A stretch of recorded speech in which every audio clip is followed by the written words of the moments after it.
ఈ ప్రపంచంలో అద్భుతమైన పదం ఏదైనా ఉంది అంటే అది అమ్మ అన్న పదం మాత్రమే. అమ్మ అని పిలిపించుకోవడానికి ప్రతి ఆడపిల్ల పరితపించిపోతుంది. కానీ ఇక్కడ ఓ మహిళ మాత్రం ఆ పిలుపు వినటానికి కూడా ఇష్టపడటం లేదు. కள்ளకురిచి జిల్లా త్యాగతుర్గం పక్కన సిగనగలూరు గ్రామంలో ఉంటున్నాడు మణిరాజ్. ఇతని వయసు 24 సంవత్సరాలు. ఇతనొక గొర్రెల కాపరి. ఇతని భార్య రాజేశ్వరి. ఈమె వయసు 21 సంవత్సరాలు.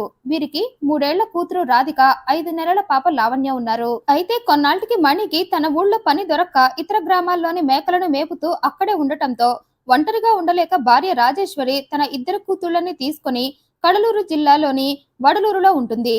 అయితే 2024 ఆగస్టు 20న తన 5 నెలల పాప లావణ్యను తన భర్త 2 వ్యక్తులతో కలిసి తీసుకువెళ్లాడని, బిడ్డను ఇవ్వమంటే అతను ఇవ్వటం లేదని, మీరే ఎలాగైనా నా భర్త నుండి నా బిడ్డను తనకు ఇప్పించాలి అంటూ ఆమె వడలూరు పోలీస్ స్టేషన్ లో కేసు పెట్టింది. ఇక కేసు నమోదు చేసుకున్న పోలీసులు నీ భర్తకు నీకు ఏమైనా గొడవలు ఉన్నాయా అని ప్రశ్నించగా అలాంటివేవీ లేవని, పాపను ఈ రోజు తనతో ఉంచుకొని రేపు తెచ్చి ఇస్తా అని చెప్పి తీసుకువెళ్లాడని, మళ్లీ పాపను తీసుకురాలేదని, అడిగితే ఇవ్వనంటున్నాడని చెప్పిందామె. దీంతో పోలీసులు మణిరాజ్ ని సంప్రదించి పాపను తీసుకొని బిడ్డను తల్లికి అప్పగించాలి అనుకున్నారు. అందుకే మణి కోసం గాలిస్తూ అతను తోషుల్దూర్ ప్రాంతంలో మేకలను మేపుతూ ఉన్నాడని తెలిసి అక్కడికి వెళ్లారు. నీ బిడ్డను నీ భార్యకు ఇచ్చేయి, ఎందుకు 5 నెలల పసికందును నీ దగ్గర ఉంచుకొని పాపను తల్లికి ఇవ్వటం లేదని ప్రశ్నించగా ఆ మాటలకు బిత్తరపోయాడు మణి. పాప నా దగ్గర ఉండటం ఏంటి సార్, నాకేమీ అర్థం కావట్లేదన్నాడు. వివరంగా మేం చెబుతామంటూ అతని భార్య అతనిపై పెట్టిన కేసు గురించి చెప్పారు.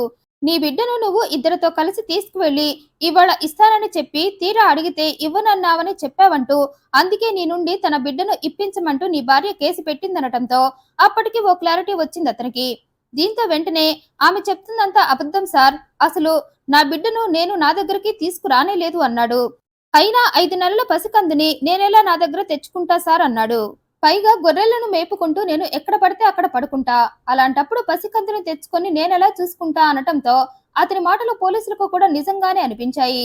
అయినా ఎందుకైనా మంచిదని మణి ఉంటున్న చోట పాప కోసం వెతకగా పాప వారికి అక్కడ కనిపించలేదు.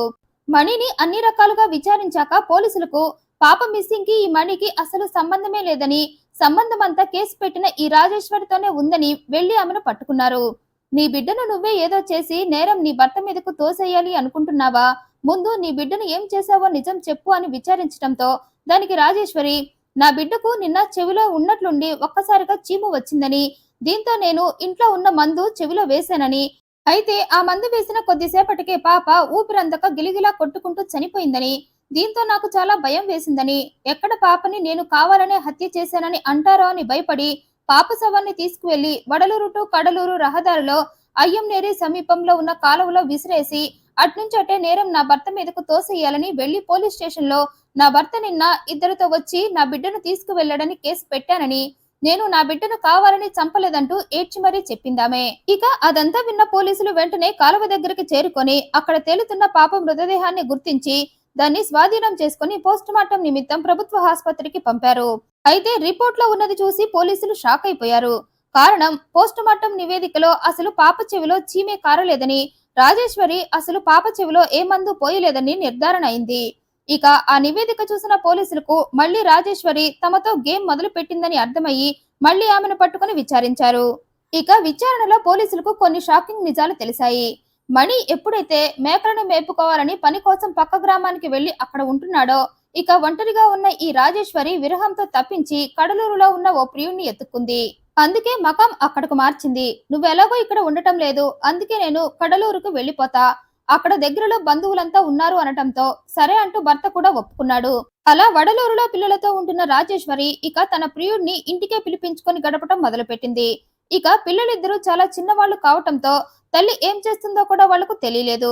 ఇక భర్త మణి అప్పుడప్పుడు మాత్రమే భార్య పిల్లల్ని చూసుకోవడానికి వచ్చేవాడు. కారణం అతను వేరే ఊళ్ళో మేకలు కాస్తూ ఉండటంతో అతనికి ఎక్కువ తీరిక దొరికేది కాదు. అందుకే టైం చూసుకొని భార్య పిల్లల దగ్గరికి వచ్చేవాడు. ఇక ఇది కూడా రాజేశ్వరికి ప్లస్ అయింది. అందుకే ప్రియుడితో రోజు ఇంట్లోనే గడిపేది. అయితే పిల్లలిద్దరూ చిన్నవాళ్లు కనుక ఇక వాళ్ల వల్ల తమ బంధానికి ఎలాంటి ఇబ్బంది ఉండదు అనుకుంది రాజేశ్వరి. కానీ అసలు ఇబ్బంది అంతా వాళ్లతోనే అని ఆ తర్వాత తెలిసిందామెకు. 3 సంవత్సరాల పాప పెద్దగా ఇబ్బంది పెట్టకపోయినా ఇక 5 నెలల పాప లావణ్య తన సుఖానికి అడ్డం పడుతుందని భావించిందామె. కారణం తను తన ప్రియుడితో శృంగారంలో ఉండగా పాప సడన్ గా ఏడ్చేది. దీంతో ప్రియుడితో పని ఆపేసి పాప కోసం ఆమె రావాల్సి వచ్చేది. రాను రాను అది రాజేశ్వరికి చాలా కష్టంగా చిరాగ్గా అనిపించింది. ప్రియుడితో మురిపాలు పంచుకునే టైంకి పాప పాల కోసం ఏడుస్తూ ఉండటంతో రాజేశ్వరి కోరిక సగంలోనే ఆగిపోయి తీరని కోరికతో రగిలిపోయి ఆ కోపాన్ని పాపపై చూపించేది. 5 నెలల పసికందు పక్కనే పడుకొని పాపకు కావలసినప్పుడల్లా పాలు పట్టాలన్న జ్ఞానాన్ని మర్చిపోయింది. కోరికలు ఎక్కువైపోయి కామం కళ్ళ నిండా చేరి కన్న కూతురిని శత్రువులా చూడటం మొదలుపెట్టింది. దీనికి తోడు ప్రియుడు కూడా ఏంటి మనం మంచి టైంలో ఉండగా నీ కూతురు ఏడుస్తుందంటూ విసుక్కునేవాడు. దీంతో రాజేశ్వరికి పాపపై ఇంకా కోపం వచ్చి 5 నెలల పాప అని కూడా చూడకుండా పాపను ఇష్టం వచ్చినట్లు కొట్టి తన కసి తీర్చుకునేది. ఇక అక్కడితో అయినా ఆగిందా అంటే రోజు రోజుకి కూతురు తనకి భారంగా భావించిందామే. కానీ భర్త తన కోసం పిల్లల కోసం వచ్చినప్పుడు మాత్రం పిల్లలపై తనకు ఎనలేని ప్రేమ ఉన్నదానిలా అతని ముందు నటించేది. అందుకే భర్తకు రాజేశ్వరిపై డౌట్ రాలేదు. కానీ భర్త వెళ్లిపోగానే పిల్లల్ని రాక్షసులా రాచి రంపాన పెట్టేది. ముఖ్యంగా తన 5 నెలల పాప లావణ్యని శత్రువులా చూస్తూ పాపకు సరిగ్గా పాలు కూడా ఇవ్వకుండా ఏడిపించేది. నా ప్రియుడితో నన్ను ఉండనివ్వకుండా నువ్వు ఏడుస్తూ నన్ను ఏడిపిస్తున్నావు కదా అంటూ పాపపై తన కసి తీర్చుకునేది. ఇదిలా ఉండగా మళ్ళీ ఆగస్టు 19న రాజేశ్వరి ప్రియుడితో ఉండగా పాప ఏడ్చింది. ఇక అప్పటికే అనేక సార్లు ప్రియుడితో పని పక్కన పెట్టి పాప కోసం వస్తూ ఉండటంతో రాజేశ్వరి కాస్త రాక్షసులా మారిపోయి తన 5 నెలల పాప పీక పట్టుకుంది. నీ వల్ల నా ప్రియుడితో నేను ప్రశాంతంగా సుఖపడటం లేదు. పైగా అతనితో ఎక్కడికైనా వెళ్దామన్నా నిన్ను పక్కన పెట్టుకుని ఎక్కడికి వెళ్ళలేకపోతున్నా. నా ప్రియుడితో గడపాలనుకున్న ప్రతిసారి నువ్వే నా సుఖానికి అడ్డుపడుతున్నావంటూ ఆమె పీక పట్టుకొని గొంతు నులిమి చంపేసింది. ఆ తర్వాత ప్రియుణ్ణి అక్కడి నుండి పంపేసి పాపను తన భర్త ఇద్దరితో కలిసి వచ్చి తీసుకువెళ్లాడంటూ ఓ కట్టుకథ అల్లి వెళ్లి పోలీస్ స్టేషన్ లో భర్తపై కేసు పెట్టి నేరం మొత్తాన్ని భర్తపై తోసేయాలని ప్రయత్నించింది. కానీ అక్కడ ఆమె పప్పులు ఉడకకపోవటంతో వెంటనే మరో నాటకానికి శ్రీకారం చుట్టి పాప చెవిలో చీము కారటంతో మందు వేశానని, ఇక ఆ మందు వికటించి పాప చనిపోయిందని చెప్పి మరో నాటకం మొదలుపెట్టింది.